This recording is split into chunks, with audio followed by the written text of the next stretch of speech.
Hey, hi everyone, welcome back to my channel. Welcome to another exciting vlog.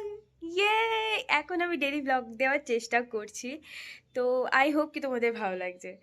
যাই হোক, আমার dress up, আমার hair style সব কিছু তোমরা ইগনোর করে যাও। ইগনোর করবেই বা কী করে, আমিই তো বকবক করছি। যাই হোক, এখন আমি মুখে মেখেছি হচ্ছে একটুখানি চন্দন, যেহেতু আমি কিছুক্ষণ আগে পুজো দিয়ে এলাম। আজকে সোমবার, জয় ভোলেনাথ। তো ভোলেনাথকে আমি চন্দন মাখাতে মাখাতে মাখাতে মাখাতে অনেকটা চন্দন হয়ে যায়। তো তাই জন্য লাস্টে এক্সেসিভ যা বেঁচেছিল ওটা আমি আমার মুখে মেখে নিয়েছি। আর স্কিনটা একটুখানি কেয়ার হয়ে গেল। চন্দন স্কিনের জন্য তো ভীষণ ভালো। তো যাই হোক, আজকে যেহেতু বাড়িতে মা বাবা কেউ নেই, তাই কোনো চাপও নেই, কারণ মা সব কিছুই করে দিয়ে গেছে। আমাকে করার মতো কিছুই নেই। আমি সকালবেলা মহারানীর মতো 8টার সময় ঘুম থেকে উঠলাম, উঠে দেখি যে মা বাবা চলে গেছে। আর কি, আমি তো ঘুম থেকে উঠে বিছনা গুছিয়ে, মানে ওপরে যেখানে আমি ঘুমোই, তো সেখানে বিছনাটা গুছিয়ে স্নান টান করে পুজো দিয়ে নিচে এসে দেখি তো সবই পরিপাটি করে গোছানো। ইনফ্যাক্ট আমার ওখানে টিফিনটা পর্যন্ত প্যাক করে দিয়েছে, যাতে আমি মানে দোকানে আমি টিফিনটা নিয়ে যেতে পারি, কারণ জানে আমাকে মা চেনে। যাই হোক, আমি রেডি হব, তার আগে আমার ফেসটাকে ওয়াশ করে নেবো ভালো করে, তারপরে দোকানে গিয়ে তোমাদের সাথে আমি দেখা করে নিচ্ছি। অলরাইট ইউ গাইজ, আমি পুরো রেডি হয়ে গেছি।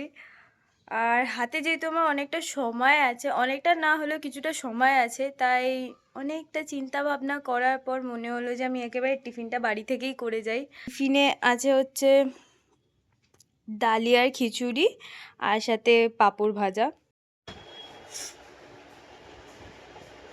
আমি একটা ভুল করবো না সেটা তো আর হতে পারে না, মানে মা না থাকলে এইসবই হয় হয়তো। আমি জলের বোতল আনতে ভুলে গেছি, মানে এখন বাজে হচ্ছে সকাল 9:30। আমি 1টার সময় বাড়ি যাব। আমি এই মাঝখানে একটু জলই খাবো না। ছোটোখাটো ছোটোখাটো কিছু কাজ আছে, ওগুলো আগে কমপ্লিট করি।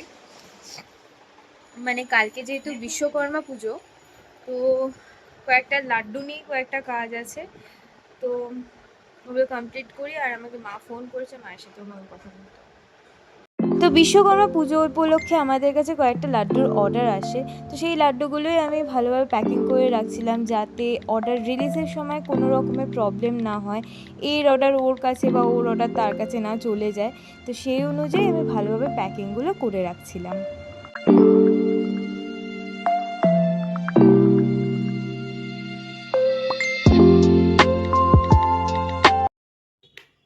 আমি এই জাস্ট বাড়ি ঢুকলাম, মানে 2টো বাজতে যায়।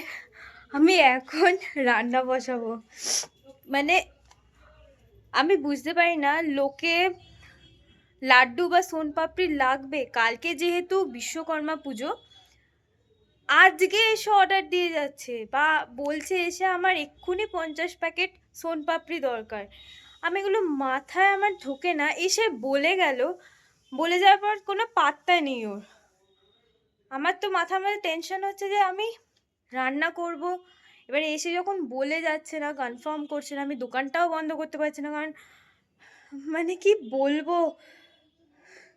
এখন 2টো বাজে, আর দেরি না করে আমি ঝটপট করে ড্রেসটা চেঞ্জ করব। ড্রেস চেঞ্জ করে যাব হচ্ছে রান্নাঘরে রান্না করতে।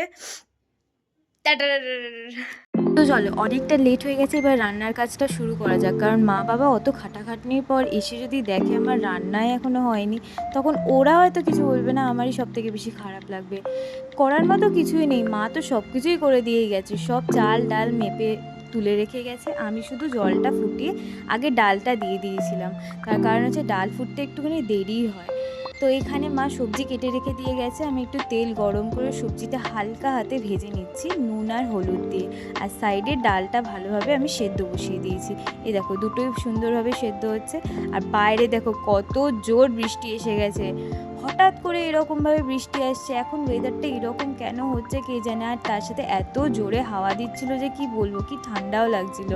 তারপরে আমি এখানে গোবিন্দভোগ চালটা নিয়ে নিই, মা মেপেই তুলে রেখে দিয়ে যায়, ভালোভাবে ধুয়ে নিয়ে আমি সাইডে একটু জল দিয়ে ভিজিয়ে রেখে দিই। আর এখানে সবজিগুলো ভাজা ভাজা হয়ে গেছে, তো এবারে আমি সবজিগুলো তুলে নিয়ে ডালের মধ্যে দিয়ে দেবো, যাতে সবজি আর ডালটা দুটো একসাথে ভালোভাবে সেদ্ধ হয়ে যায়।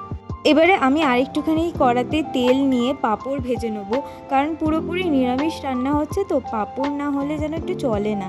এখানে আমি আমার ব্র্যান্ডের পাঁপড়ই নিচ্ছি, প্রভুজির মশালা পাঁপড়টা। এরপর আরেকটুখানি তেল নিয়ে ওখানে জিরে আর শুকনো লঙ্কা ফোড়ন দিয়ে আমি একটু আলু ভেজে নিচ্ছি। এখানে একটু হলুদ আর নুন দিয়ে আলুটাকে ভালোভাবে ভেজে নেব। এখানে আমি একটুখানি ডালটা চেক করছি, ডালটা ভালোভাবে সেদ্ধ হয়েছে কিনা, তখনও একটু কাঁচা ছিল ডালটা, তাই আবার একটুখানি ঢাকা চাপা দিয়ে সেদ্ধ হতে বসিয়ে দিলাম। তো মোটামুটি নিরামিষ রান্নাগুলো হয়েই এসছে। আমিষ রান্না বলতে পেঁয়াজ টিয়াজ কাটতে হবে, কারণ ডিমের কারি বানানোর ইচ্ছে আছে। থ্যাঙ্কস টু মা অ্যাকচুয়ালি, মানে মা সব রকমের সরঞ্জাম করে দিয়েই গেছে, আমি জাস্ট একটু রান্না করছি, একটুখানি নাড়াচ্ছি, আর কিছুই নয়।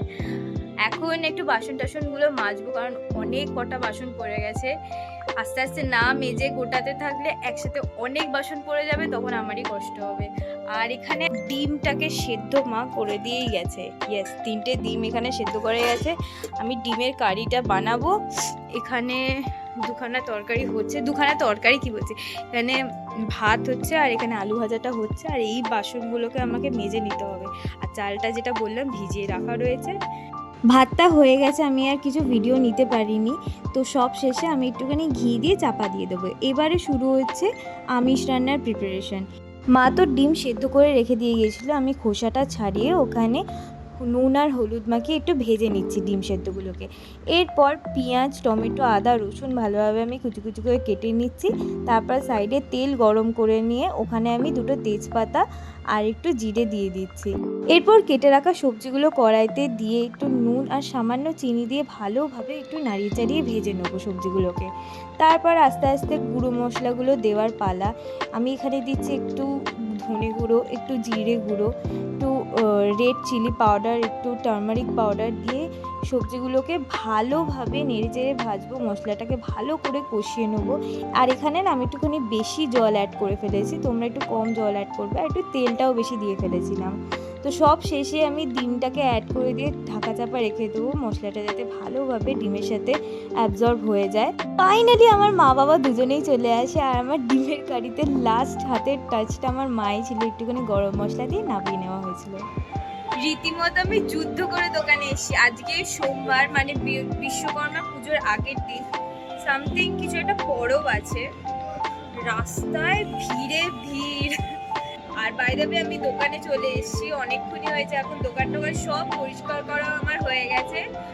এবারে একটু পুজোর কয়েকটা কাজ করে নিই, মানে একটুখানি আমি তো প্রত্যেকদিন দোকানে ধুনো দিই, তো একটু ধুনো ছোবড়া একটু কাটি, কেটে একটু রেডি করি।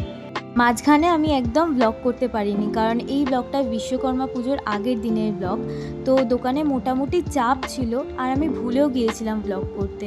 আর এখানে আমি কাউন্টারের পেছনে বসে বসে আরও কয়েকটা অর্ডার ছিল, ওগুলোকে রেডি করছিলাম ব্যাগের মধ্যে ভরে ভরে। তো ইলাইচি লাড্ডু, কেসের লাড্ডু, সোনপাপড়ি সব রেডি হয়ে গেছে, দেখতেই পাচ্ছ কত সুন্দর লাগছে।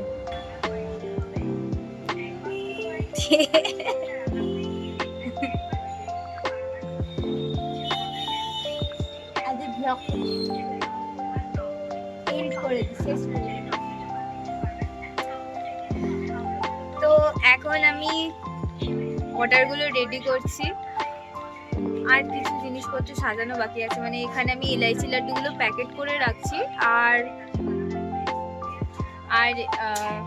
সোনপাপড়ি আর কেসের লাড্ডু প্যাকেট করে রেখে দেবো। তারপরে কালকে সকাল 9:30টার সময় অর্ডারটা রিলিজ হবে। তো আজকের মতো ব্লগটা আমি এখানেই এন্ড করছি। আই হোপ কি তোমাদের এই ব্লগটা ভালো লেগেছে। যদি ভালো লেগে থাকে তাহলে কি করতে হবে তোমরা জানো। Yes, please do like, share and subscribe to my channel along with the bell button. You can also follow me on my social sites. I will put the link in the description box below. So yeah, আমি তোমাদের সাথে খুব তাড়াতাড়ি next একটা blog বা ভিডিওতে দেখা করে নেবো। ততক্ষণ tata, good night and by.